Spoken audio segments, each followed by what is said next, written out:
Hey guys, welcome to government jobs Gyan YouTube channel. Guys, आज की इस वीडियो में हम बात करेंगे यूपीएससी सिविल सर्विसेज आईएएस और आईएफएस के new recruitment notification online form apply process के बारे में। जी हाँ दोस्तों, यूनियन पब्लिक सर्विस कमीशन ने आईएएस और आईएफएस के 1129 खाली पदों को भरने के लिए सिविल सर्विस एग्जाम कंडक्ट करने जा रहा है। कैसे आप इस भर्ती में पार्टिसिपेट करने के लिए अपने फॉर्म अप्लाई कर सकते हो बिना कोई मिस्टेक किए हुए, इसकी पूरी जानकारी हम आपको स्टेप बाय स्टेप रजिस्ट्रेशन से लेकर प्रिंट तक इस वीडियो में देंगे। बस आपको इस वीडियो को स्किप किए बिना शुरू से लेकर एंड तक देखना है। उसके बाद वीडियो पसंद आए तो इसे लाइक और शेयर कर दें। चैनल पर नए हो तो इसे सब्सक्राइब कर लें। साथ ही हम आपको बताएंगे कि कौन कौन सी प्रॉब्लम यहाँ पर कैंडिडेट को फॉर्म अप्लाई करते हुए आ रही है और उनका हल भी आपको इस वीडियो में मिल जाएगा, और कौन सी वो कॉमन मिस्टेक है जिसे करने से आपके एप्लीकेशन फॉर्म रिजेक्ट हो सकते हैं, इसकी भी पूरी जानकारी आपको इस वीडियो में मिल जाएगी। आपको उसे अवॉइड करते हुए अपने फॉर्म अप्लाई करने हैं। साथ ही साथ ये भी बताया जाएगा कि कौन कौन से डॉक्यूमेंट रिक्वायर्ड है इस भर्ती में पार्टिसिपेट करने के लिए, कैसे आप अपना फोटो और सिग्नेचर अपलोड कर सकते हो और बाकी के डॉक्यूमेंट आप अपलोड कर सकते हो, और यूपीएससी का वन टाइम रजिस्ट्रेशन OTR का पूरा प्रोसेस भी आपको इस वीडियो में मिल जाएगा। साथ ही इस भर्ती में पार्टिसिपेट करने के लिए क्या आपका एलिजिबिलिटी क्राइटेरिया होना चाहिए, सभी जानकारी आपको इस भर्ती के रिगार्डिंग इस वीडियो में मिल जाएगी। बस आपको इस वीडियो को स्किप के बिना शुरू से लेकर एंड तक देखना है। तो बिना कोई वक्त गंवाए चलिए शुरू करते हैं। आपको इस वीडियो के डिस्क्रिप्शन बॉक्स में हमारी वेबसाइट IND-sarkari-naukri.in के इस पेज का लिंक मिल जाएगा। यहाँ पर आपको इस भर्ती के रिगार्डिंग सभी डिटेल्स प्रोवाइड कर दी गई है। Union Public Service commission UPSC ने आईएएस और आईएफएस के 1129 खाली पदों को भरने के लिए नोटिफिकेशन रिलीज कर दिया है। आप 11 फरवरी 2025 तक अपने फॉर्म अप्लाई कर सकते हो। बैचलर डिग्री धारक कैंडिडेट या फिर लास्ट ईयर एपेड कैंडिडेट अप्लाई कर सकते हैं। ऑल इंडिया से आप ऑनलाइन अप्लाई कर सकते हो। आपको इस पेज को नीचे स्क्रॉल डाउन करना है। इंपोर्टेंट लिंक सेक्शन में आकर आईएएस नोटिफिकेशन पीडीएफ और आईएफएस नोटिफिकेशन पीडीएफ लिंक पर क्लिक करके इस भर्ती के नोटिफिकेशंस को ओपन कर लेना है और इनमें से आपको पूरी डिटेल रीड कर लेनी है। इनमें आपको सभी डिटेल्स प्रोवाइड कर दी गई है, जैसे कि क्या पोस्ट का नाम है, कितनी उसके लिए नंबर ऑफ वैकेंसीज है, क्या आपका एलिजिबिलिटी क्राइटेरिया होना चाहिए, सभी जानकारी नोटिस में आपको दे दी गई है। आप इन्हें रीड करें, उसके बाद अपना फॉर्म अप्लाई करें। फॉर्म अप्लाई करने के लिए भी आपको हमारी वेबसाइट के इसी पेज पर ही अप्लाई ऑनलाइन का लिंक दिया गया है। जैसे ही आप इस लिंक पर क्लिक करेंगे तो आपके सामने यहाँ पर यूनियन पब्लिक सर्विस कमीशन का ये ऑफिशियल पोर्टल खुलेगा। गाइस, यहाँ पर अगर आपने पहले से रजिस्ट्रेशन कर रखा है तो आपको अपनी ईमेल आईडी, मोबाइल नंबर या फिर OTR आईडी एंटर करके लॉगिन कर लेना है अपने डैशबोर्ड में और फिर अपना फॉर्म अप्लाई करना है। और अगर आपने अभी तक यूपीएससी की किसी भी भर्ती के लिए अप्लाई नहीं किया है, आप फर्स्ट टाइम अप्लाई करने जा रहे हो, तो सबसे पहले यहाँ पर आपको अपना वन टाइम रजिस्ट्रेशन करना होगा। उसके लिए आपको न्यू रजिस्ट्रेशन की टैब दी गई है, इस टैब पर क्लिक करें। आपके सामने OTR का फॉर्म ओपन हो जाएगा। यहाँ पर आकर आपको सबसे पहले अपना नाम एंटर करना है, अपनी 10th की मार्कशीट के अकॉर्डिंग उसे वेरीफाई कर लेना है एक बार फिर से एंटर करके।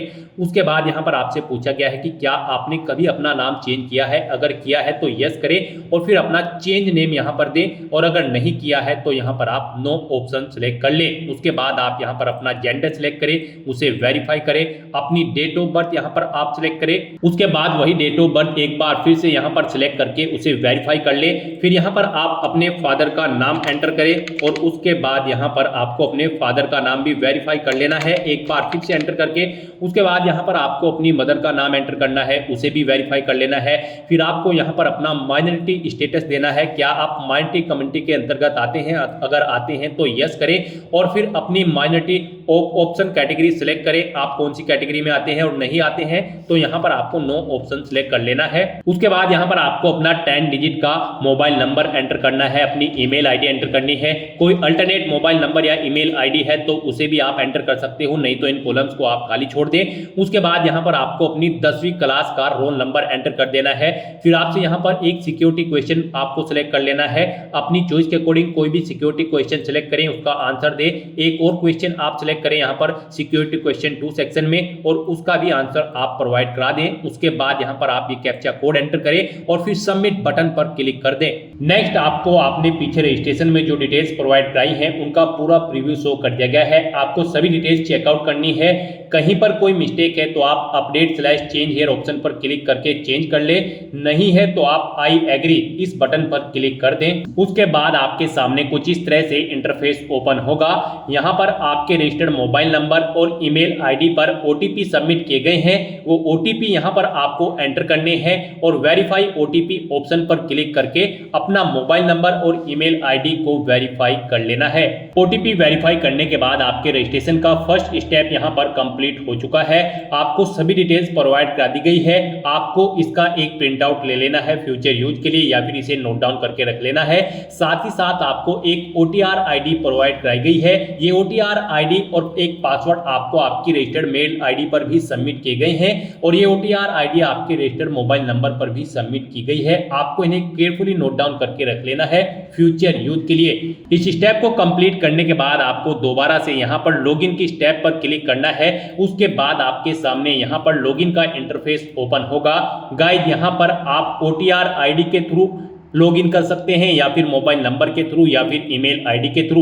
ईमेल आईडी के थ्रू अगर आप लॉगिन करना चाहते हैं तो यहाँ पर आप अपनी ईमेल आईडी एंटर करें। उसके बाद गेट ओटीपी ऑप्शन पर क्लिक करें। आपकी ईमेल आईडी पर एक ओटीपी आएगा, वो ओटीपी आप यहाँ पर एंटर करें या फिर आप अपना पासवर्ड एंटर करें। जो पासवर्ड आपकी रजिस्टर्ड ईमेल आईडी पर आया है, ये सिक्योरिटी कोड यानी कि वेरिफिकेशन कोड आप यहाँ पर एंटर करें और लॉगिन की स्टेप पर क्लिक करके लॉगिन करें, या फिर आप मोबाइल नंबर के थ्रू यहाँ पर लॉगिन कर सकते हैं। आप अपना मोबाइल नंबर एंटर करें, गेट ओटीपी ऑप्शन पर क्लिक करें, एक ओटीपी आएगा, वो ओटीपी आप यहां पर एंटर करें और या फिर आप अपना पासवर्ड एंटर करके ये वेरिफिकेशन कोड यहां पर एंटर करके लॉगिन कर लें। या फिर अगर आप ओटीआर आईडी के थ्रू लॉगिन करना चाहते हैं तो आपके मोबाइल नंबर या फिर ईमेल आईडी पर जो ओटीआर आईडी आई है वो आईडी यहां पर आप एंटर करें और फिर आप अपना पासवर्ड यहां पर एंटर करें जो आपकी मेल आईडी पर आपका पासवर्ड आया है और उसके बाद ये वेरिफिकेशन कोड यहां पर एंटर करें और लॉगिन की स्टेप पर क्लिक करके लॉगिन कर लें। लॉगिन करने के बाद आपके सामने कुछ इस तरह से इंटरफेस ओपन होगा।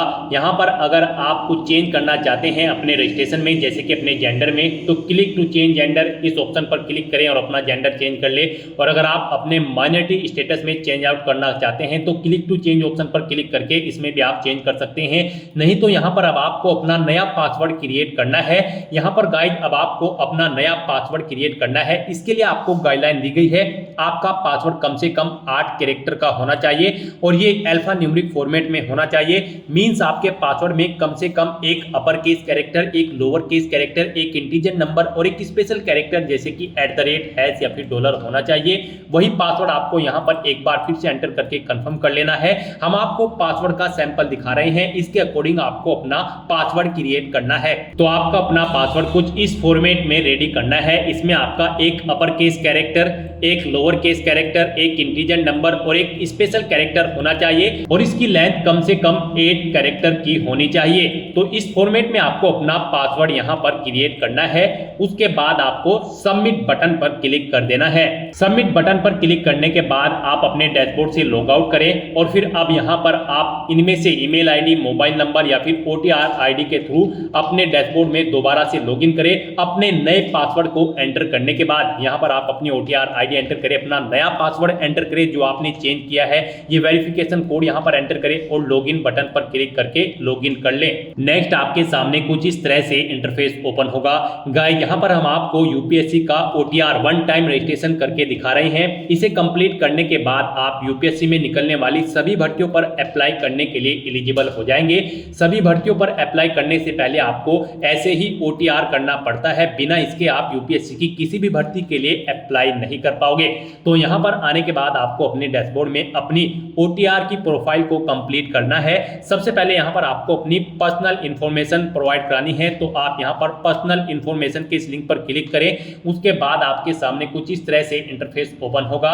यहां पर आपको आपकी कुछ चीजें ऑटोमेटिकली फिल मिल गई है जो आपने रजिस्ट्रेशन के फर्स्ट स्टेप में प्रोवाइड कराई थी।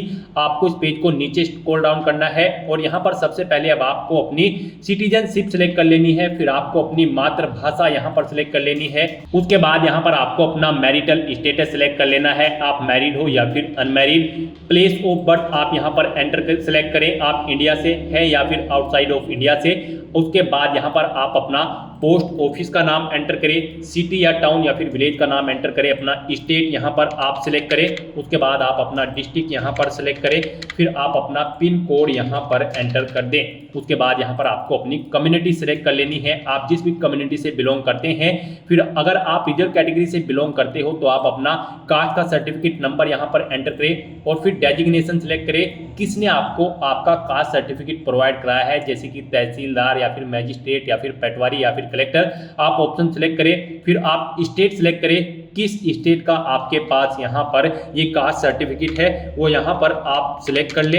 उसके बाद यहाँ पर कब आपको वो इशू हुआ है वो डेट आप सिलेक्ट करें और फिर जिस ऑफिस से आपको ये आपका कास्ट सर्टिफिकेट इशू हुआ है उसका पूरा एड्रेस आपको यहाँ पर एंटर कर देना है। ये सभी डिटेल्स आपको आपके सर्टिफिकेट में मिल जाएगी, वहां से आपको इन्हें देखकर यहाँ पर फिलअप कर देना है। फिर यहाँ पर आपको अपना रिलीजन सिलेक्ट कर लेना है, उसके बाद यहाँ पर आपको अपनी कास्ट का नाम दे देना है, फिर आपको अपने कास्ट सर्टिफिकेट का सीरियल नंबर यहाँ पर एंटर कर देना है। फिर यहाँ पर आपको अपने कास्ट सर्टिफिकेट का सीरियल नंबर एंटर कर देना है। उसके बाद यहाँ पर आपसे पूछा गया है कि क्या आप पीडब्ल्यूबीडी या फिर पीडब्ल्यूडी कैंडिडेट हैं, अगर हैं तो यस ऑप्शन सिलेक्ट करें और फिर बताएं आपकी परसेंटेज क्या यहाँ पर 40% से अबव है, अगर है तो यस करें, नहीं है तो नो ऑप्शन सिलेक्ट करें। और अगर आप यहाँ पर पीडब्ल्यूबीडी या फिर पीडब्ल्यूडी कैंडिडेट नहीं है तो आपको नो ऑप्शन सिलेक्ट करना है।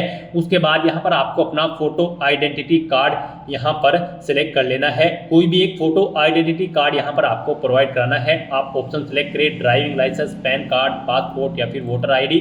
उसके बाद उसका नंबर आप यहाँ पर एंटर कर दें। फिर यहाँ पर आपसे पूछा गया कि क्या आप PH या फिर PWBD कैंडिडेट हैं और यहाँ पर आप UPSC के पहले के किसी एग्जाम में पार्टिसिपेट कर चुके हैं, अगर कर चुके हैं तो यस करें और फिर उसकी डिटेल दें, उस जैसे कि एग्जाम का नेम, उसका ईयर और अपना रोल नंबर आप यहाँ पर प्रोवाइड कराएं। और अगर आपने UPSC के किसी भी एग्जाम में अब से पहले पार्टिसिपेट नहीं किया है तो यहाँ पर आपको नो ऑप्शन सिलेक्ट करना है। उसके बाद यहाँ पर आपसे पूछा गया है कि क्या आप अपनी पर्सनल इंफॉर्मेशन को यहाँ पर अवेलेबल कराना चाहते हैं, तो यहाँ पर आपको यस ऑप्शन सिलेक्ट कर लेना है।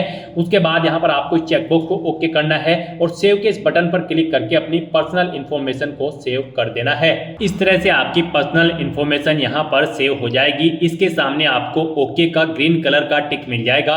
अब यहाँ पर आपको अपना एड्रेस इंफॉर्मेशन प्रोवाइड करानी है। एड्रेस इंफॉर्मेशन के इस लिंक पर क्लिक करें, उसके बाद आपके सामने कुछ इस तरह से इंटरफेस ओपन होगा। अब यहाँ पर आप अपना कोरोस्पोंडेंस एड्रेस एंटर करें, उसके बाद आप अपना परमानेंट एड्रेस यहाँ पर एंटर कर दें। और अगर आपका परमानेंट एड्रेस आपके कोरोस्पोंडेंस एड्रेस के अकॉर्डिंग सेम है तो यहाँ पर click here if your permanent postal address is same as correspondence address, आप इस चेकबॉक्स पर ओके कर दें। ऑटोमेटिकली आपका परमानेंट एड्रेस आपके कोरोस्पोंडेंस एड्रेस के अकॉर्डिंग फिल हो जाएगा।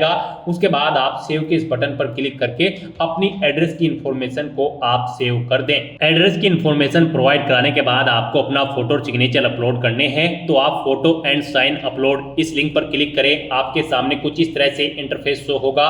यहाँ पर आपको दी गई गाइडलाइंस के अकॉर्डिंग अपना फोटो और सिग्नेचर अपलोड करने हैं। गाइस, यहाँ पर आपका फोटोग्राफ JPG फॉर्मेट में होना चाहिए और आपका फोटो का डायमेंशन 550 पिक्सल से 1000 पिक्सल के बीच में होना चाहिए और आपका फोटो यहाँ पर कुछ इस तरह से होना चाहिए। उसके नीचे यहाँ पर आपको अपना नाम एंटर करना है और फिर किस डेट को यहाँ पर क्रिएट हुआ है वो डेट आपको यहाँ पर एंटर कर देनी है। यहाँ पर आपके फोटो का बैकग्राउंड व्हाइट कलर में होना चाहिए और ये 10 दिन से ओल्ड नहीं होना चाहिए। मीन जिस दिन आप फॉर्म भर रहे हैं उससे 10 दिन से ज्यादा पुराना फोटो आपका नहीं होना चाहिए। तो यहाँ पर आपको चूज फाइल बटन पर क्लिक करना है, फाइल को सिलेक्ट कर लेना है और अपना फोटो यहाँ पर आपको अपलोड कर देना है। अपना फोटो सिलेक्ट करने के बाद आपको चेकबॉक्स को ओके करना है और फिर आपको सेव बटन पर क्लिक कर देना है। और अगर आपका फोटो यहाँ पर बड़ा या छोटा है, आप उसे रिसाइज करना चाहते हैं, तो यहाँ पर आप क्लिक हियर के इस लिंक पर क्लिक करें। यहाँ पर आपको पूरी गाइडलाइन दी गई है कैसे आप अपना फोटो यहाँ पर रिसाइज कर सकते हैं। यहाँ पर आपको अपने कंप्यूटर में MS पेंट ओपन कर लेना है, उसमें अपना फोटो इंपोर्ट कर लेना है और इन इंस्ट्रक्शंस को फॉलो करते हुए आपको अपना फोटो यहाँ पर रिसाइज कर लेना है। आप अपना फोटो इन इंस्ट्रक्शंस को फॉलो करते हुए रिसाइज कर सकते हैं, उसे बड़ा या छोटा आप कर सकते हैं। अपना फोटो इस तरह से अपलोड करने के बाद अब आपको सिग्नेचर की स्टेप पर क्लिक करना है और अपने सिग्नेचर भी आपको यहाँ पर गाइडलाइन के अकॉर्डिंग ही अपलोड करने हैं। आपके सिग्नेचर भी JPG फॉर्मेट में होने चाहिए। डायमेंशन इनकी 350 पिक्सल से 550 पिक्सल के बीच में होनी चाहिए और इनका साइज 20 से 300 KB के बीच में होना होना चाहिए। तो यहाँ पर अब आपको अपने सिग्नेचर अपलोड करने हैं। इसके लिए भी आपको चूज फाइल बटन पर क्लिक करना है, फाइल को सिलेक्ट कर लेना है और अपने सिग्नेचर्स को यहाँ पर आपको अपलोड कर देना है। सिग्नेचर की फाइल सिलेक्ट करने के बाद आपको इस चेकबॉक्स को ओके करना है और सेव के इस बटन पर क्लिक करके अपने सिग्नेचर को भी अपलोड कर देना है। अपने फोटो और सिग्नेचर अपलोड करने के बाद अब आपको एजुकेशनल इंफॉर्मेशन इस लिंक पर क्लिक करना है और यहाँ पर अपनी एजुकेशनल क्वालिफिकेशन की डिटेल प्रोवाइड करानी है। यहाँ पर सबसे पहले आपको अपनी 10वीं क्लास की डिटेल प्रोवाइड करानी है। यहाँ पर आप अपनी क्लास या डिवीजन बताएं या फिर ग्रेड जो भी आपने 10वीं क्लास में ऑब्टेन की है। जैसे कि अगर आपने फर्स्ट डिवीजन ऑब्टेन की है तो यहाँ पर फर्स्ट एंटर करें। उसके बाद आपने कितने परसेंट मार्क्स ऑब्टेन किए हैं वो यहाँ पर आप एंटर करें। सीजीपीए में स्कोर है तो यहाँ पर आप अपना सीजीपीए दें, कितने में से कितने आपका सीजीपीए है। उसके बाद पासिंग ऑफ ईयर आप प्रोवाइड कराएं, कब आपने अपना 10वीं का एग्जाम पास आउट किया है, कौन कौन से सब्जेक्ट है यहाँ पर आप एंटर करें। यहाँ पर आपको अपने सभी सब्जेक्ट के नाम एंटर कर देने हैं बिना कोई स्पेशल कैरेक्टर यूज किए हुए, जैसे कि कोमा वगैरह आपको यहाँ पर नहीं लगाना है। और अपने सभी सब्जेक्ट्स का नाम यहाँ पर आपको स्पेस देकर एंटर कर देना है। उसके बाद यहाँ पर आपको स्कूल का नाम देना है जिससे आपने अपनी 10वीं क्लास पास आउट की है। फिर बोर्ड या यूनिवर्सिटी का नाम देना है जिससे आपने अपनी 10वीं क्लास पास आउट की है। उसके बाद आपको सेव के इस बटन पर क्लिक करके अपनी ये सभी डिटेल सेव कर देनी है। 10th क्लास की डिटेल प्रोवाइड कराने के बाद आपको अपनी 12th क्लास की डिटेल यहाँ पर प्रोवाइड करानी है। तो यहाँ पर आप अपनी 12th आपने अगर कंप्लीट कर ली है तो कंप्लीटेड ऑप्शन सेलेक्ट करें और फिर उसकी डिटेल दें। और अगर आप यहाँ पर अपीयर्ड है तो यहाँ पर आप अपीयरिंग ऑप्शन सेलेक्ट करें। उसके बाद यहाँ पर कोई डिटेल आपको प्रोवाइड नहीं करानी है। तो यहाँ पर अगर आप अपनी 12th कंप्लीट कर चुके हैं तो आपको कंप्लीटेड ऑप्शन सेलेक्ट करना है और अपनी 12th की डिटेल को यहाँ पर प्रोवाइड कराना है। यहाँ पर भी आपको सबसे पहले क्लास या डिवीजन बतानी है जो आपने 12th क्लास में ऑब्टेन की है, कितने परसेंट मार्क्स आपने ऑब्टेन किए हैं वो भी आपको एंटर करना है। सीजीपीए में अगर स्कोर है तो कितने में से कितने सीजीपीए आपने ऑब्टेन किया है वो यहाँ पर आप एंटर कर दे। ईयर ऑफ पासिंग यहाँ पर आप देख कब आपने पास आउट की है अपनी 12वीं क्लास। फिर यहाँ पर आपको अपने सब्जेक्ट के नेम एंटर करने हैं बिना कोई स्पेशल कैरेक्टर यूज किए हुए, यानी कि कोमा वगैरह आपको यहाँ पर नहीं यूज करना है। बस आपको अपने सभी सब्जेक्ट के नाम यहाँ पर एंटर कर देने हैं। उसके बाद यहाँ पर आपको अपने स्कूल या कॉलेज का नाम देना है जिससे आपने अपनी 12वीं क्लास पास आउट की है, बोर्ड का नाम देना है जिससे आपने अपनी 12वीं क्लास पास आउट की है और सेव के इस बटन पर क्लिक करके आपको अपनी डिटेल सेव कर देनी है। अपनी 12th क्लास की डिटेल सेव करने के बाद अगर आपने ग्रेजुएशन या फिर पोस्ट ग्रेजुएशन कर रखी है तो आप उसकी डिटेल भी प्रोवाइड करा सकते हैं। यहाँ पर ये यूपीएससी का ओटीआर है, वन टाइम रजिस्ट्रेशन। तो यहाँ पर आपकी जितनी भी मैक्सिमम क्वालिफिकेशन है वो यहाँ पर आप एंटर कर दें, क्योंकि इस भर्ती के बाद आगे भी अगर यूपीएससी की कोई भर्ती निकलती है और उसमें कोई और क्वालिफिकेशन रिक्वायर्ड है तो फिर आपको उसकी जरूरत नहीं पड़ेगी एंटर करने की। तो यहाँ पर आपकी जो भी मैक्सिमम क्वालिफिकेशन है आप उसकी डिटेल प्रोवाइड कराएं, क्योंकि यहाँ पर ओटीआर आपका एक बार होता है यूपीएससी का। तो आपको यहाँ पर अपनी सभी क्वालिफिकेशन की डिटेल प्रोवाइड करा देनी है। जैसे कि अगर आपने ग्रेजुएशन कंप्लीट कर ली है तो आप कंप्लीटेड ऑप्शन सेलेक्ट करें, या फिर अपीयर्ड हो तो अपीयर ऑप्शन सेलेक्ट करें। अगर आपने यहाँ पर अपनी ग्रेजुएशन कंप्लीट कर ली है तो उसकी डिटेल भी आपको सेम ऐसे ही प्रोवाइड करानी है। यहाँ पर आपको सबसे पहले बताना है आपने अपनी ग्रेजुएशन किस फील्ड में की है, यानी कि स्ट्रीम में की है, मेडिकल, इंजीनियरिंग या फिर साइंस में। आप ऑप्शन सेलेक्ट करें। अपनी ग्रेजुएशन की स्ट्रीम सेलेक्ट करने के बाद यहाँ पर आपको अपनी डिग्री सेलेक्ट करनी है, आपने किस में अपनी डिग्री यहाँ पर कंप्लीट की है। उसके बाद यहाँ पर आपको अपनी डिग्री की डिवीजन बतानी है या फिर क्लास बतानी है। आपने फर्स्ट क्लास में ऑब्टेन की है या फिर सेकंड में या फिर थर्ड में, कितने परसेंट मार्क्स आपने ऑब्टेन किए हैं वो एंटर करें। सीजीपीए में अगर स्कोर है तो वो आप एंटर कर दे। कब आपने पास आउट की है वो यहाँ पर आप एंटर करें। फिर सब्जेक्ट कौन कौन से थे वो यहाँ पर आप एंटर कर दे बिना कोई स्पेशल कैरेक्टर यूज किए हुए। उसके बाद यहाँ पर आपसे पूछा गया है आपके स्कूल का नाम, किससे आपने अपनी डिग्री कंप्लीट की है। फिर बोर्ड या यूनिवर्सिटी का नाम यहाँ पर आप सेलेक्ट करें। उसके बाद यहाँ पर आपको अपने ग्रेजुएशन सर्टिफिकेट का नंबर एंटर कर देना है। उसके बाद कब आपको वो इशू हुआ है आपका सर्टिफिकेट, वो डेट आपको सिलेक्ट कर लेनी है। आपको डेजिग्नेशन बतानी है इशूइंग अथॉरिटी की जिसने आपको ये सर्टिफिकेट इशू किया है। उसके बाद आपको फुल एड्रेस यहाँ पर उस अथॉरिटी का एंटर कर देना है। फिर यहाँ पर आपको पूछा गया है कि क्या आपने बेसिक एजुकेशनल क्वालिफिकेशन या फिर हायर क्वालिफिकेशन ऑब्टेन की है फॉरेन इंस्टीट्यूट से, अगर की है तो यस करें और फिर उसकी डिटेल दे, नहीं की है तो आप नो ऑप्शन सेलेक्ट कर लें। उसके बाद यहाँ पर आपको सेव के इस बटन पर क्लिक करके अपनी डिटेल्स को सेव कर देना है। इस तरह से अपनी ग्रेजुएशन की डिटेल सेव करने के बाद अगर आपने पोस्ट ग्रेजुएशन कर रखी है तो आप पोस्ट ग्रेजुएशन की टैब पर क्लिक करें और सेम ऐसे ही अपनी पोस्ट ग्रेजुएशन की डिटेल प्रोवाइड करा दें।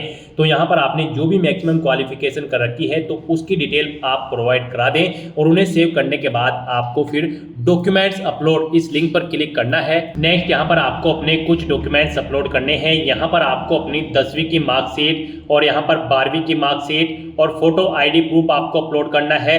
और अगर आप यहाँ पर SC ST OBC कैंडिडेट हैं तो यहाँ पर आपको अपना कास्ट सर्टिफिकेट भी अपलोड करना है। फिर यहाँ पर अगर आप एज में रिलेक्शन चाहते हैं तो अपने एज रिलेक्शन का क्लेम सर्टिफिकेट अपलोड कर दें। हिल एरिया से अगर आप बिलोंग करते हो तो हिलिंग सर्टिफिकेट आपको अपलोड करना होगा। अगर आप अरुणाचल प्रदेश, मणिपुर, मेघालय, मिजोरम या फिर नागालैंड या फिर सिक्किम से हैं, और अगर आपने पोस्ट ग्रेजुएशन से ऊपर भी यहाँ पर कोई हायर क्वालिफिकेशन कर रखी है तो उसके डॉक्यूमेंट सर्टिफिकेट आपको अपलोड करने हैं। अचीवमेंट अगर आपके पास है किसी फील्ड में या फिर अवार्ड आपने जीता है तो उसके डॉक्यूमेंट भी आप अपलोड कर सकते हैं। यहाँ पर जिनके ऊपर रेड कलर का स्टार बना हुआ है वो डॉक्यूमेंट आपको यहाँ पर जरूर अपलोड करने हैं। आपका डॉक्यूमेंट्स यहाँ पर PDF फॉर्मेट में होने चाहिए और उनका मैक्सिमम साइज 1 MB रखा गया है। आपको चूज फाइल बटन पर क्लिक करना है, फाइल को सिलेक्ट कर लेना है और 1 बाय 1 करके अपने इन सभी डॉक्यूमेंट्स को आपको अपलोड कर देना है। अपने इन सभी डॉक्यूमेंट्स को सक्सेसफुली अपलोड करने के बाद आपको पेरेंटल इंफॉर्मेशन इस लिंक पर क्लिक कर देना है। उसके बाद आपके सामने कुछ इस तरह से इंटरफेस ओपन होगा। अब यहाँ पर आपको अपने गार्जियंस, अपने फादर और मदर की इंफॉर्मेशन प्रोवाइड करानी है। सबसे पहले आपको अपनी फादर की इंफॉर्मेशन प्रोवाइड करानी है। उनकी नेशनलिटी आप सिलेक्ट करें, फिर उनका प्रोफेशन आप यहाँ पर सिलेक्ट कर लें। उसके बाद यहाँ पर आपको उनका एड्रेस एंटर करना है। आप उनका एड्रेस एंटर कर दें या फिर अगर उनका एड्रेस आपके एड्रेस के अकॉर्डिंग सेम है तो यहाँ पर आप कोरोस्पोंडेंस एड्रेस या फिर परमानेंट एड्रेस आपके जिस भी एड्रेस से सेम है यहाँ पर आप उस लिंक पर क्लिक कर दें। ऑटोमेटिकली उनका एड्रेस भी आपके एड्रेस के अकॉर्डिंग फिल हो जाएगा। और अगर आपके फादर यहाँ पर सर्विस में हैं या फिर रिटायर्ड हो चुके हैं तो उनकी पोस्ट का नाम यहाँ पर आपको एंटर करना है। उनकी एनुअल इनकम यहाँ पर आपको एंटर करनी है। फिर यहाँ पर वो कौन से स्टेट से बिलोंग करते हैं वो स्टेट आपको सेलेक्ट कर लेना है, डिस्ट्रिक्ट सेलेक्ट कर लेना है उनका। और इस तरह से अपनी डिटेल्स फिल करने के बाद आपको सेव बटन पर क्लिक करके अपने फादर की डिटेल को सेव कर देना है। और उसके बाद आपको मदर इन्फॉर्मेशन इस टैब पर क्लिक करके अपनी मदर की इन्फॉर्मेशन भी सेम ऐसे ही यहाँ पर आपको प्रोवाइड करानी है। मदर की इन्फॉर्मेशन में भी आपको सबसे पहले अपनी मदर की नेशनलिटी सेलेक्ट कर लेनी है, उनका प्रोफेशन आपको सेलेक्ट कर लेना है और उनका एड्रेस भी आप यहाँ पर एंटर कर सकते हो। नहीं तो यहाँ पर आप कोरोस्पोंडेंस या फिर परमानेंट एड्रेस या फिर फादर एड्रेस ऑप्शन सेलेक्ट करके इन्हीं का एड्रेस यहाँ पर फिल हो जाएगा जिस भी लिंक पर आप क्लिक करेंगे। उसके बाद अगर वो यहाँ पर कार्यरत है यानी कि सर्विस करती हैं या फिर रिटायर्ड हो चुकी है तो उनकी पोस्ट का नाम यहाँ पर आप एंटर कर दें। उनकी एनुअल इनकम कितनी है वो यहाँ पर आप एंटर कर दें। नहीं है तो आप नॉट एप्लीकेबल यहाँ पर एंटर कर सकते हैं। और अगर एनुअल इनकम नहीं है तो यहाँ पर आप 0 एंटर कर सकते हैं। उसके बाद आपकी माता किस स्टेट से बिलोंग करती है यहाँ पर आप उस स्टेट का नाम सेलेक्ट करें। उसके बाद डिस्ट्रिक्ट सेलेक्ट करें और फिर उनकी ये डिटेल सेव के इस बटन पर क्लिक करके सेव कर दें। नेक्स्ट यहाँ पर आपको अपनी एम्प्लॉयमेंट इन्फॉर्मेशन प्रोवाइड करानी है। आपको एम्प्लॉयमेंट इन्फॉर्मेशन के इस लिंक पर क्लिक करना है। उसके बाद आपके सामने कुछ इस तरह से इंटरफेस ओपन होगा। यहाँ पर आपसे पूछा गया है आप सेंट्रल गवर्नमेंट के एम्प्लॉय हैं या फिर स्टेट गवर्नमेंट में आपने सर्विस की है या फिर PSU में या फिर किसी प्राइवेट सेक्टर में या फिर किसी अदर में आप ऑप्शन सेलेक्ट करें और फिर उसकी डिटेल दें। और अगर आप एम्प्लॉय नहीं है आपको यहाँ पर नॉट एम्प्लॉयड ऑप्शन सेलेक्ट करना है और फिर आपको यहाँ पर नो ऑप्शन सेलेक्ट करने हैं और सेव बटन पर क्लिक कर देना है। इस तरह से आपकी एम्प्लॉयमेंट इन्फॉर्मेशन यहाँ पर सेव हो जाएगी। उसके बाद आपको UPSC एग्जामिनेशन इन्फॉर्मेशन इस लिंक पर क्लिक करना है। उसके बाद आपके सामने कुछ इस तरह से इंटरफेस ओपन होगा। यहाँ पर आपसे पूछा गया है कि क्या आपको UPSC ने कभी एग्जाम में बैठने से रोका है। अगर रोका है तो यस करें और फिर उसकी डिटेल दे। नहीं रोका है तो यहाँ पर आप नो ऑप्शन सेलेक्ट कर ले। फिर आपसे पूछा गया है कि क्या आप UPSC के प्रीवियस ईयर के एग्जामिनेशन में भी पार्टिसिपेट किए हैं। अगर किए हैं तो यस करें और फिर उसकी डिटेल दे। नहीं किए हैं तो आप नो ऑप्शन सिलेक्ट कर लें। और फिर आपसे पूछा गया है कि लास्ट के कुछ ईयर में आपने सिविल सर्विस एग्जामिनेशन में पार्टिसिपेट किया है और आपको सर्विस या फिर पोस्ट ऑफर्ड हुई है। अगर हुई है तो यस करें और उसकी डिटेल दें, नहीं हुई है तो आपको नो ऑप्शन सिलेक्ट कर लेना है। इस तरह से अपनी डिटेल्स फिल करने के बाद अब आपको सेव के इस बटन पर क्लिक करना है, अपनी इस डिटेल को सेव कर देना है और फिर आपको achievement, prizes, medals and other इस लिंक पर क्लिक कर देना है और यहाँ पर अपनी अचीवमेंट्स की डिटेल आपको प्रोवाइड करानी है। यहाँ पर अगर आपने यूनिवर्सिटी या फिर स्टेट या फिर नेशनल लेवल पर किसी गेम में पार्टिसिपेट किया है और आपको कोई प्राइज या फिर मेडल या फिर स्कॉलरशिप मिली है तो यहाँ पर आप उसकी डिटेल दे सकते हैं। स्पोर्ट में अगर आपके पास एनसीसी या फिर अदर है तो आप यहाँ पर उसकी डिटेल दें। और अगर आपने किसी कोई पोजीशन डिस्ट्रिक्शन लीडरशिप हासिल की है स्कूल या कॉलेज में, उसकी डिटेल प्रोवाइड करा दें। कोई अदर एक्स्ट्रा करिकुलम एक्टिविटीज आपने की है तो उसकी डिटेल प्रोवाइड करा सकते हैं। तो इस तरह से यहाँ पर आपको अपने इन अचीवमेंट्स की, प्राइजेस की, मेडल्स की डिटेल यहाँ पर प्रोवाइड करानी है। अगर आपने अचीवमेंट्स यहाँ पर ऑब्टेन किए हैं, नहीं किए हैं तो आप इनको खाली छोड़ सकते हैं। फिर यहाँ पर आपसे पूछा गया है कि क्या आपके पास यहाँ पर 5 एकड़्स एग्रीकल्चर लैंड है और यहाँ पर आपका रेजिडेंशियल फ्लैट 1000 स्क्वायर मीटर से ज्यादा है या फिर रेजिडेंशियल प्लॉट आपका 100 स्क्वायर यार्ड से अबव है या फिर आपका रेजिडेंशियल प्लॉट यहाँ पर 200 स्क्वायर यार्ड या फिर उससे अबव है।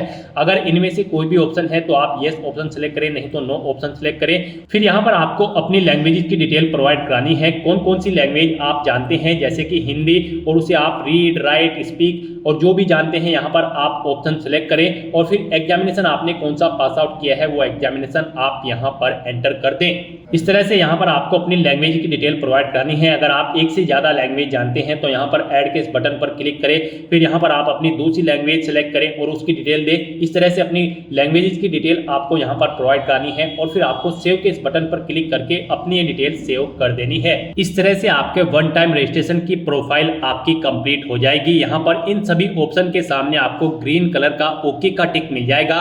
तो यहाँ पर आपकी ओटीआर की प्रोफाइल कंप्लीट हो चुकी है। गाइस, यहाँ पर ओटीआर कंप्लीट करने के बाद आपको यूपीएससी की भर्तियों के लिए अप्लाई करना है। उसके लिए आपको लेटेस्ट नोटिफिकेशन की स्टेप पर क्लिक करना है। नेक्स्ट आपके सामने कुछ इस तरह से इंटरफेस ओपन होगा। यहाँ पर यूपीएससी की जो भी भर्तियां करंट में चल रही है उन सभी की लिस्ट आपको मिल जाएगी।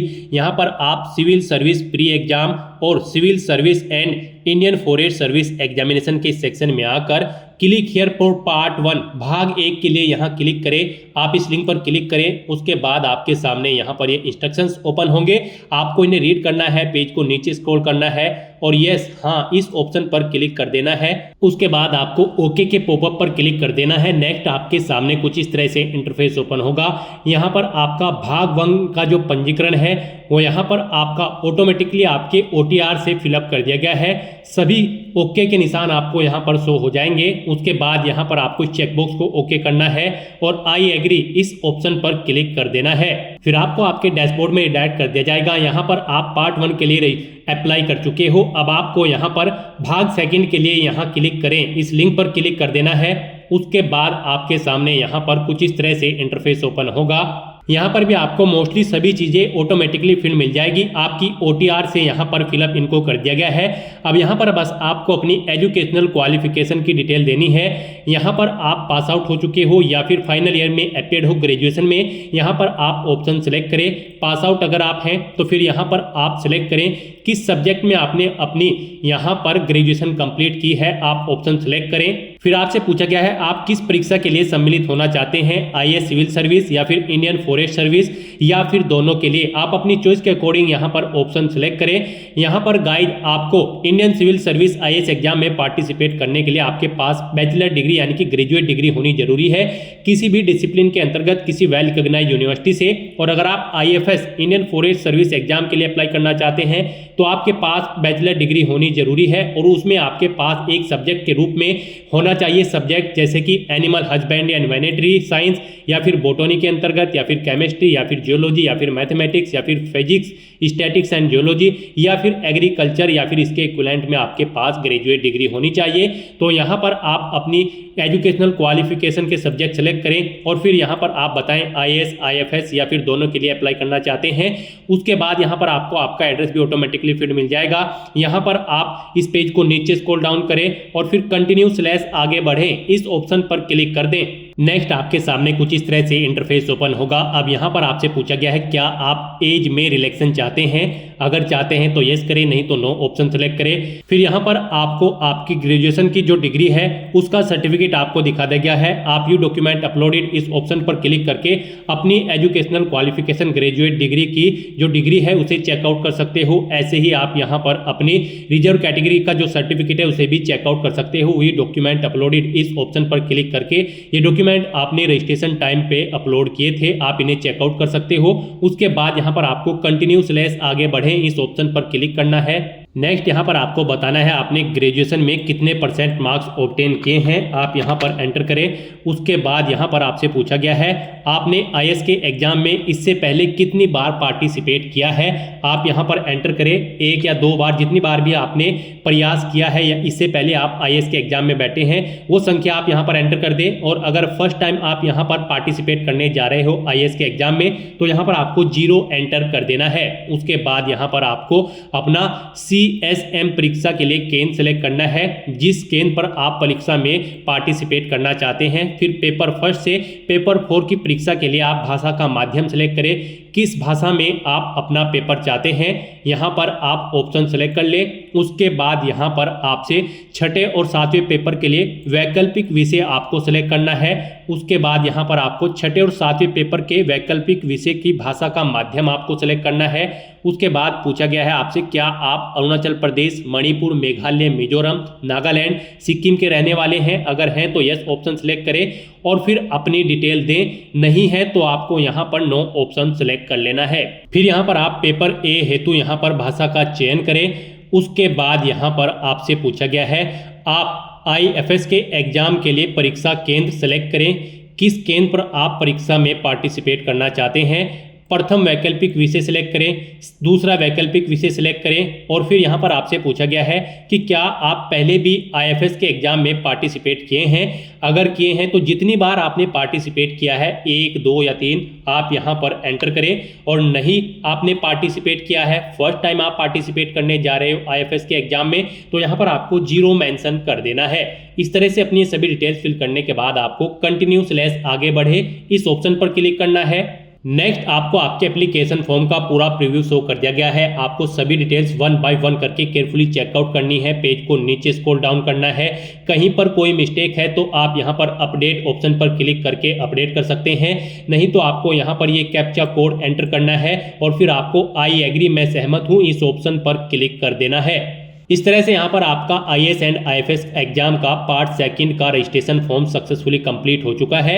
अब यहाँ पर आप प्रिंट स्लिप ऑप्शन पर क्लिक करके पार्ट 2 की रजिस्ट्रेशन स्लिप ले सकते हैं, नहीं तो यहाँ पर अब आपको click here for DAF of CSM part 3 इस ऑप्शन पर क्लिक कर देना है। यानी कि यहाँ पर ये पहला जो ऑप्शन है ये सिविल सर्विस मेन एग्जाम है और ये second Indian forest service main exam है। तो यहाँ पर आप click here for DAF of CSM part 3 इस ऑप्शन पर क्लिक करें। उसके बाद आपके सामने यहाँ पर कुछ इस तरह से इंटरफेस ओपन होगा। यहाँ पर आपको इंटरव्यू की लैंग्वेज का मीडियम सेलेक्ट करना है, किस लैंग्वेज में आप इंटरव्यू में पार्टिसिपेट करना चाहते हैं, यानी कि किस लैंग्वेज में आप अपना इंटरव्यू देना चाहते हैं। फिर यहाँ पर आपसे पूछा गया कि क्या आपके फादर जिंदा है या फिर मर चुके हैं, तो यहाँ पर आपको अलाउ या फिर डिसीज ऑप्शन सेलेक्ट करना है। फिर ऐसे ही आपको अपनी मदर का बताना है वो जिंदा है या फिर मर चुकी हैं। फिर आपसे पूछा गया है कि क्या आप PWBD या फिर PWD कैंडिडेट हैं, अगर हैं तो यस यहाँ पर आपको ऑटोमेटिकली फिर मिल जाएगा जो आपने रजिस्ट्रेशन टाइम पे फिल किया होगा। आपने नो ऑप्शन सेलेक्ट किया होगा तो यहाँ पर आपको नो ऑप्शन ऑटोमेटिकली सिलेक्ट मिल जाएगा। फिर यहाँ पर आपसे पूछा गया है यहाँ पर इस भर्ती में पार्टिसिपेट करने के लिए जो एजुकेशनल क्वालिफिकेशन रिक्वायर्ड है क्या यहाँ पर आपके पास वो है, तो यहाँ पर आपको यस ऑप्शन सेलेक्ट करना है और फिर आपको सेव एंड कंटिन्यू ऑप्शन पर क्लिक कर देना है। नेक्स्ट यहाँ पर आपको अपनी सर्विस या फिर पोस्ट की प्रेफरेंस एंटर करनी है। यहाँ पर आपको लिस्ट दे दी गई है, फर्स्ट नंबर पर इंडियन एडमिनिस्ट्रेटिव सर्विस है, सेकंड पर इंडियन फॉरेन सर्विस है। तो यहाँ पर आप जिस भी सर्विस या पोस्ट को प्रेफरेंस देना चाहते हैं तो यहाँ पर टॉप पर उसी का नंबर पोस्ट, जैसे कि अगर आप पौंडीचेरी पुलिस सर्विस के लिए प्रेफरेंस देना चाहते हैं फर्स्ट नंबर पर, तो यहाँ पर आप 23 नंबर एंटर करें। और फिर अगर आप सेकंड नंबर पर प्रेफरेंस देना चाहते हैं इंडियन एडमिनिस्ट्रेटिव सर्विस को, तो यहाँ पर आप फिर 1 नंबर एंटर कर दे। इस तरह से आपको अपनी चॉइस के अकॉर्डिंग अपनी पोस्ट की प्रेफरेंस यहाँ पर एंटर कर देनी है और फिर आपको सेव एंड कंटिन्यू ऑप्शन पर क्लिक करना है। नेक्स्ट आपके सामने कुछ इस तरह से इंटरफेस ओपन होगा। अब यहाँ पर आपको अपनी कुछ और डिटेल्स प्रोवाइड करनी है सोशियो इकोनॉमिक्स की, जैसे कि यहाँ पर आपको सबसे पहले अपना बर्थ प्लेस सेलेक्ट कर लेना है। आप विलेज में पैदा हुए हैं, डिस्ट्रिक्ट हेडक्वार्टर या फिर तहसील या टाउन, आप ऑप्शन सेलेक्ट करें। उसके बाद आपसे पूछा गया है यहाँ पर आपने अपनी स्कूल एजुकेशन कहाँ से की है, आप ऑप्शन सेलेक्ट करें। फिर आपसे पूछा गया है आपका place of residence, higher secondary education आपने कहाँ से पास आउट की है वो आप सेलेक्ट करें। फिर यहाँ पर आपको बताना है place of stay of father और गार्जियन, आपके माता पिता या गार्जियन का स्टे कहाँ पर है पिछले 15 साल से, यहाँ पर आप ऑप्शन सेलेक्ट करें, विलेज, तहसील या टाउन या फिर डिस्ट्रिक्ट में ऑप्शन आप सेलेक्ट करें। फिर यहाँ पर आपसे पूछा गया है आपका बैकग्राउंड रूरल है या फिर अर्बन, आप ऑप्शन सेलेक्ट करें। उसके बाद यहाँ पर आपसे पूछा गया है मीडियम ऑफ इंस्ट्रक्शंस, जैसे कि आपकी जो स्कूल लेवल है आपका कौन सा लेवल था, इंग्लिश में था, हिंदी में था या फिर रीजनल लैंग्वेज, आप ऑप्शन सेलेक्ट करें। फिर आपको अपने कॉलेज लेवल बताना है कौन सी लैंग्वेज में था। उसके बाद यहाँ पर आपको अपनी attendant school level, type of institution of attendant at school level option select करना है। आपका स्कूल गवर्नमेंट था, पब्लिक स्कूल था या फिर एडेड प्राइवेट स्कूल था, आप ऑप्शन सेलेक्ट करें। फिर यहाँ पर आपको बताना है अपने कॉलेज का लाइव अटेंडेंट, आपका गवर्नमेंट कॉलेज इंस्टीट्यूट है या प्राइवेट कॉलेज इंस्टीट्यूट है या फिर यूनिवर्सिटी था या फिर कोई अदर है, आप ऑप्शन सेलेक्ट कर ले। फिर यहाँ पर आपको अपनी एजुकेशनल क्वालिफिकेशन की जो डिग्री है उसकी डिटेल देनी है। आपकी ग्रेजुएट डिग्री यहाँ पर किस सब्जेक्ट में थी, आप यहाँ पर ऑप्शन सेलेक्ट करें। फिर आपको अपनी पोस्ट ग्रेजुएशन की डिग्री बतानी है, ये आपने किस में की है, आप ऑप्शन सेलेक्ट करें, नहीं तो अदर ऑप्शन सेलेक्ट करें। अगर एमफिल कर रखी है तो उसकी डिटेल दें, नहीं कर रखी है तो इसे खाली छोड़ दें। अगर आपने पीएचडी की है तो उसकी डिटेल दे सकते हैं, नहीं तो यहाँ पर आप इसे भी खाली छोड़ सकते हैं। उसके बाद यहाँ पर आपको अपना प्रेजेंट एम्प्लॉयमेंट स्टेटस देना है, अगर आप प्रेजेंट में कार्यरत हैं, और अगर आप नहीं कार्य कर रहे हैं अनएम्प्लॉय ऑप्शन सेलेक्ट कर ले। अगर आप एम्प्लॉय हैं तो आपको यहाँ पर अपना एम्प्लॉय का नेचर देना है और फिर यहाँ पर आपको अपनी एनुअल इनकम बतानी है। और अगर आप यहाँ पर अनएम्प्लॉयड हैं तो आप अनएम्प्लॉयड ऑप्शन सेलेक्ट करें, आगे की डिटेल नहीं देनी होगी। उसके बाद आपसे पूछा गया है यहाँ पर आपने प्रीवियस सिविल सर्विस एग्जामिनेशन के बारे में आपसे पूछा गया है। यहाँ पर आपसे पूछा गया है कि क्या आप पहले भी सिविल सर्विस एग्जाम में सिलेक्ट हुए हैं, अगर हुए हैं तो आप यस ऑप्शन सेलेक्ट करें, उसकी डिटेल दें, नहीं हुए हैं तो आपको नो ऑप्शन सेलेक्ट कर लेना है। फिर यहाँ पर आपसे पूछा गया कि क्या आप इससे पहले भी किसी कॉम्पिटिटिव एग्जाम में पार्टिसिपेट कर चुके हैं, अगर कर चुके हैं तो यहाँ पर आप ऑप्शन सेलेक्ट करें, नहीं तो अगर नहीं है इनमें वो एग्जाम तो आप any other examination option select करें। इस तरह से यहाँ पर आपको 3 एग्जाम बताने हैं, क्या आप यहाँ पर किसी एग्जामिनेशन में सिलेक्ट हुए हैं, अगर हुए तो एग्जाम सेलेक्ट करें, नहीं तो आप any other examination option select कर लें। फिर यहाँ पर आपसे पूछा गया है आप सिविल सर्विस क्यों ज्वाइन करना चाहते हैं, फर्स्ट प्रायोरिटी आप किसे देना चाहते हैं, job security, job satisfaction, power या फिर बेटर पे या फिर बेटर सर्विस कंडीशन, आप यहाँ पर ऑप्शन सेलेक्ट करें। और उसके बाद यहाँ पर आप सेकंड प्रायोरिटी पे भी ऑप्शन सेलेक्ट कर लें। नेक्स्ट यहाँ पर आपसे पूछा गया है आपका बैकग्राउंड ऑफ पेरेंट्स गार्जियन, यानी कि आपके गार्जियंस का बैकग्राउंड के बारे में यहाँ पर आपसे पूछा गया है। आपको अपने फादर या फिर गार्जियन की क्वालिफिकेशन सिलेक्ट कर लेनी है, अपनी मदर की क्वालिफिकेशन आपको सिलेक्ट कर लेनी है। फिर आपसे पूछा गया है आपको सिविल सर्विस एग्जाम के बारे में कैसे पता चला है, आप यहाँ पर ऑप्शन सेलेक्ट करें, एम्प्लॉयमेंट न्यूज या फिर डेली न्यूज़पेपर या फिर यूपीएससी की वेबसाइट से आप ऑप्शन सेलेक्ट करें। If source is employment news, daily newspaper, तो यहाँ पर आप एम्प्लॉयमेंट न्यूज या न्यूज़पेपर का नाम एंटर कर दें। फिर यहाँ पर आपके सिविल सर्विस एग्जाम की कोचिंग के बारे में आपसे पूछा गया है, यहाँ पर आपने सिविल सर्विस प्री एग्जाम के लिए कहाँ से कोचिंग की है, government institute, university, private coaching centre या फिर अदर, आप ऑप्शन सेलेक्ट करें। फिर आप सिविल सर्विस मेन एग्जाम के लिए बताना है कहाँ से आपने कोचिंग की है, यहाँ पर भी आप ऑप्शन सेलेक्ट कर लें। फिर आपसे पूछा गया है आपने सिविल सर्विस पर्सनैलिटी टेस्ट के लिए कहाँ से कोचिंग की है, आप यहाँ पर भी ऑप्शन सेलेक्ट कर लें। उसके बाद आपको सिविल सर्विस प्री एग्जामिनेशन की डिटेल देनी है, नंबर ऑफ अटेम्प्ट मेड, यहाँ पर कितनी बार आपने सिविल सर्विस प्री एग्जाम में अब से पहले पार्टिसिपेट किया है, जितनी बार भी किया है वो यहाँ पर आप एंटर करें, नहीं किया है तो 0 एंटर करें। फिर नंबर ऑफ टाइम क्वालिफाई, यहाँ पर अगर आप 1 या 2 या 3 बार पार्टिसिपेट कर चुके हैं तो कितनी बार आपने क्वालिफाई किया है वो नंबर आप दे दें, नहीं किया है तो 0 आप यहाँ पर एंटर कर दें। फिर आपको सिविल सर्विस मैन एग्जाम के बारे में भी ऐसी ही अपनी जानकारी देनी है, कितनी बार आप अपियर हुए हैं, कितनी बार आपने क्वालिफाई किया है वो आप एंटर करें। फिर यहाँ पर आपको ऑप्शनल सब्जेक्ट के बारे में बताना है, optional subject in previous years main examination if applicable में आपको यहाँ पर ऑप्शन सेलेक्ट कर लेना है। फिर यहाँ पर आपको बताया गया है आपने जो ऑप्शनल सब्जेक्ट सेलेक्ट किया है वो आपकी जो कॉलेज या यूनिवर्सिटी में कोर्स था उससे बिल्कुल डिफरेंट है। तो यहाँ पर आप सेम चाहते हैं, सेम सब्जेक्ट या फिर डिफरेंट सब्जेक्ट, ऑप्शन सेलेक्ट कर ले। फिर यहाँ पर अगर आप सिविल सर्विस एग्जाम में कोई इंप्रूवमेंट करना चाहते हैं जैसे कि सिलेबस, एग्जामिनेशन सिस्टम या फिर पर्सनैलिटी टेस्ट में, तो उसके लिए आप यहाँ पर सजेशन दे सकते हैं। यहाँ पर मैक्सिमम 200 वर्ड आप राइट कर सकते हैं अपनी सजेशन देने के लिए। उसके बाद यहाँ पर आपको सेव एंड कंटिन्यू ऑप्शन पर क्लिक कर देना है। नेक्स्ट आपके सामने कुछ इस तरह से इंटरफेस शो होगा। आप प्रीव्यू एप्लीकेशन इस लिंक पर क्लिक करके अपनी एप्लीकेशन फॉर्म का प्रीव्यू चेकआउट कर सकते हो, उसका एक हार्ड कॉपी प्रिंट आउट ले सकते हो। फिर यहाँ पर आपसे पूछा गया है क्या आपने अपने एप्लीकेशन फॉर्म का प्रीव्यू चेकआउट कर लिया है, तो यहाँ पर आप यस ऑप्शन सेलेक्ट करें और फिर आप पार्ट 3 फाइनल सबमिट इस ऑप्शन पर क्लिक कर दें। इस तरह से यहाँ पर आपका आईएएस पार्ट 3 का जो फॉर्म है वो कंप्लीट हो चुका है। आप आईएफएस के लिए अब अप्लाई करेंगे। उसके लिए आपको click here for detail application form of IFS part 3 इस लिंक पर क्लिक करना है। आपके सामने फिर यहाँ पर कुछ इस तरह से इंटरफेस ओपन होगा। यहाँ पर आपसे पूछा गया है क्या आपके फादर अभी जिंदा है या मर चुके हैं, आपको ऑप्शन सेलेक्ट करना है अलाइव या फिर डिसीज। फिर आपसे पूछा गया है क्या आपकी माताजी जिंदा है या फिर मर चुकी है, आप ऑप्शन सेलेक्ट करें अपने अकॉर्डिंग। फिर आपको यहाँ पर आप बता दिया गया है आपने जो पीडब्ल्यूबीडी या पीडब्ल्यूडी कैंडिडेट है तो आपके अकॉर्डिंग यहाँ पर ऑप्शन आपको ऑटोमेटिकली फिर मिल जाएगा जो आपने रजिस्ट्रेशन टाइम पे फिल किया था। फिर आपसे पूछा गया है यहाँ पर एजुकेशनल क्वालिफिकेशन दी गई रिक्वायरमेंट के अकॉर्डिंग आपकी है, तो यहाँ पर आपको यस ऑप्शन सेलेक्ट करना है और फिर आपको सेव एंड कंटिन्यू ऑप्शन पर क्लिक कर देना है। उसके बाद आपके सामने कुछ इस तरह से इंटरफेस ओपन होगा। अब यहाँ पर भी आपको प्रीव्यू एप्लीकेशन इस ऑप्शन पर क्लिक करके अपने एप्लीकेशन फॉर्म का एक प्रीव्यू चेकआउट कर लेना है और उसका एक हार्ड कॉपी प्रिंट आउट ले लेना है फ्यूचर यूज के लिए, फ्यूचर रेफरेंस के लिए। और यहाँ पर आपसे पूछा गया है क्या आपने अपने एप्लीकेशन फॉर्म का प्रीव्यू चेकआउट कर लिया है, तो यहाँ पर आपको यस ऑप्शन सेलेक्ट करना है।